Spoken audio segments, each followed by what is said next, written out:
तो विद्यार्थी मित्रों, त्रिकोण स्वाध्यायમાં આજે આપણે પ્રમેય શીખી રહ્યા છીએ। પ્રમેય 7.2 પ્રમેય 7.2 સમજી રહ્યા છીએ। શું કહે છે કે ત્રિકોણમાં જો પ્રમેયમાં જે રકમ હોય ને એને પ્રતિજ્ઞા કહેવાય। પ્રતિજ્ઞા પ્રમેય એના વિધાનને એની રકમને પ્રતિજ્ઞા કહેવાય। પ્રતિજ્ઞા શું કહે છે ચલો આપણે પહેલા એને સમજીએ કે જો ત્રિકોણમાં બે બાજુઓ સરખી હોય, બે બાજુઓના માપ સરખા હોય, જો ત્રિકોણમાં બે બાજુના માપ સરખા હોય તો આ બાજુઓની સામે જે ખૂણા છે એ ખૂણાઓના માપ પણ સરખા થાય એવું તમે સાબિત કરો। સમજ્યા? આપણે સાબિત કરવાનું છે, આ નિયમ, આ સૂત્ર આપણે સાબિત કરવાનું છે કે ત્રિકોણમાં બે બાજુ સરખી હોય તો સામેના બે ખૂણા સરખા થાય। ત્રિકોણમાં બે બાજુ સરખી હોય તો સામેના બે ખૂણા સરખા માપના થાય। આવું આપણે સાબિત કરવું છે। હા તો કરી દઈએ સાબિત, ક્યાં ના પાડી। ઓકે, ચલો પહેલા આપણે આકૃતિ દોરીએ ફૂટપટ્ટી પેન્સિલ વડે। કહે છે ત્રિકોણ, તો દોરી નાખ્યો આપણે ફૂટપટ્ટી પેન્સિલ વડે ત્રિકોણ। ત્રિકોણનું નામ નથી આપ્યું તો આપણે વિચારી લો, ત્રિકોણનું નામ ABC આપણે વિચારી લો કે ત્રિકોણ ABC વિચારી લીધું। કહે છે બે બાજુ સરખી છે તો બે બાજુ સરખી આપણે બતાવી। સરખી નિશાની એટલે સરખું માપ। ત્રિકોણમાં બે બાજુ સરખી, ત્રિકોણમાં બે બાજુ સરખી। ચલો આકૃતિ આપણે ફિનિશ, કેમ કે પાછળ જે આપ્યું છે એ તો આપણે સાબિત કરવાનું છે એટલે આકૃતિમાં ના બતાવાય, કેમ કે એ તો આપેલું જ ક્યાં છે, એ તો જવાબ છે આપણો।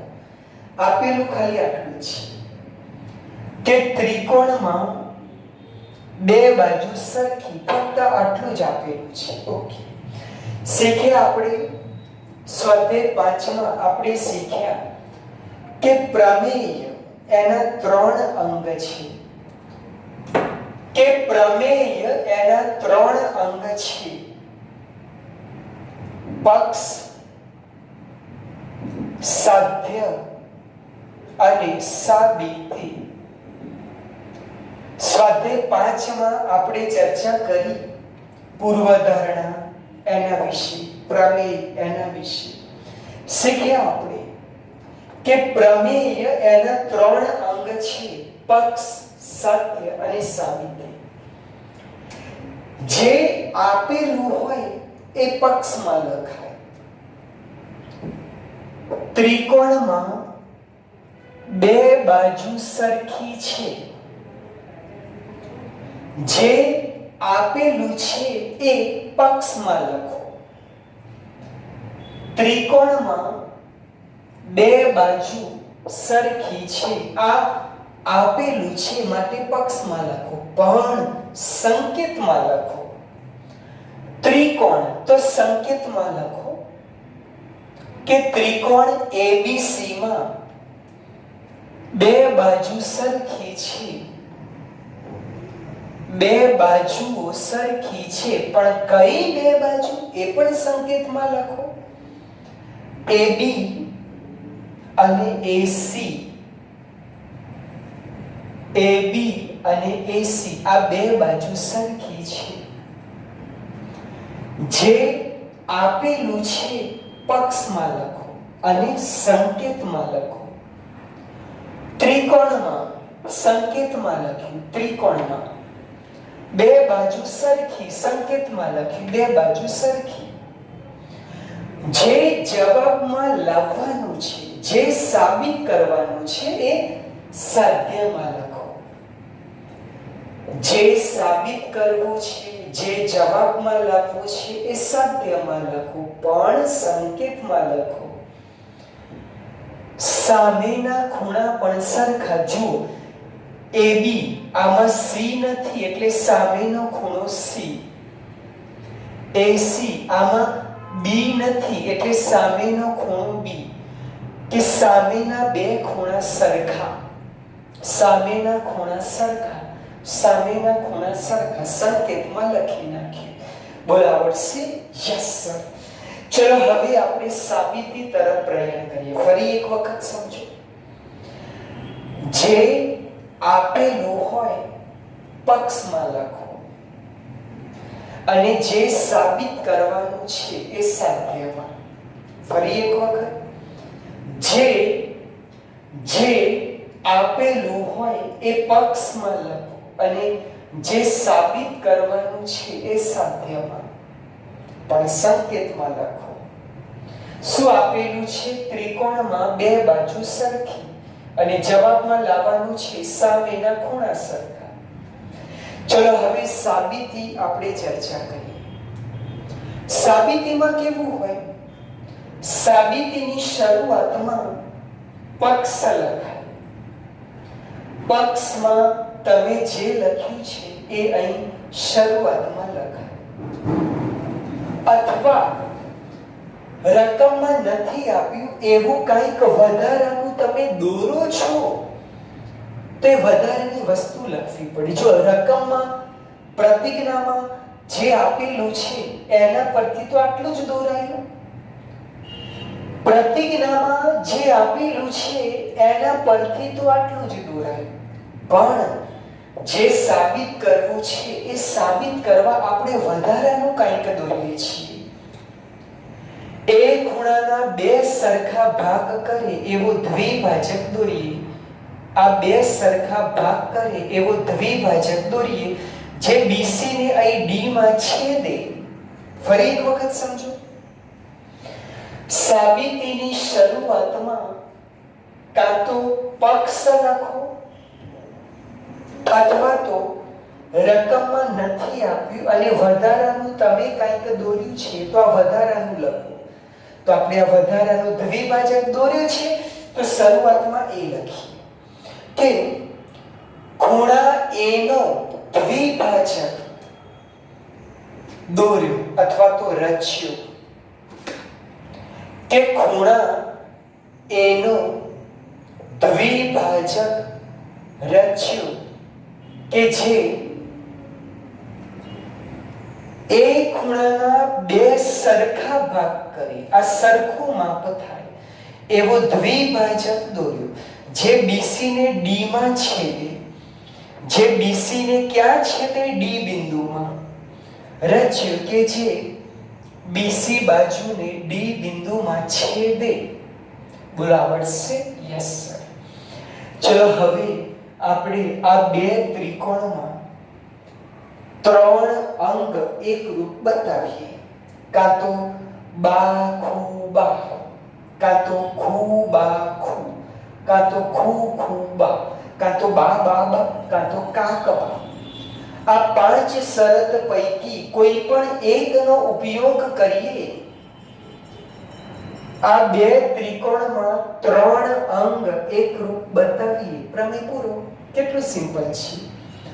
આ કયો ત્રિકોણ છે? BAD.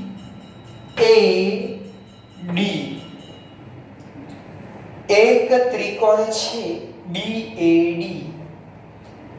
આ ત્રિકોણ છે BAD. તો આ બીજો કયો ત્રિકોણ છે? CAD.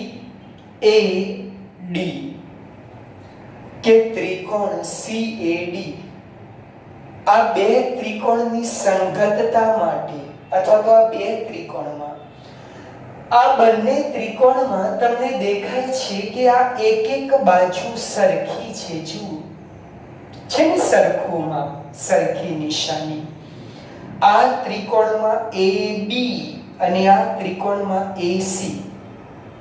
આ બંને ત્રિકોણમાં એક એક બાજુ સરખી છે. AB AC